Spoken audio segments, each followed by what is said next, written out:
rytoj reikia į darbą. Nu, načiort. Vis taip šneka, ne?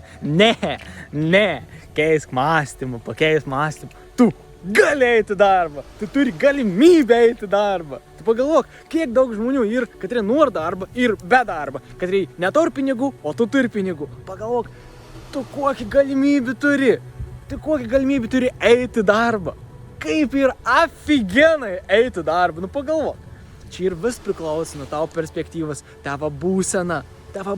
Jeigu tu eisi į darbą su žinojimu ir dėkingumu, kad tu gali eiti į darbą ir kad tu turi darbą, tu net neįsivaizduoji, kiek tau gerų, fainų dalykų ir atsitiks tam darbui. Nes tavo būsena bus aukšta, tu pritrauksi daugiau pozityvių sinchronizacijų savo tam dienoj darbe ir tau atsitiks tokių dalykų, kur tu net negalėjai įsivaizduoti, kai jeigu tu ateini į darbą tokį arba toks.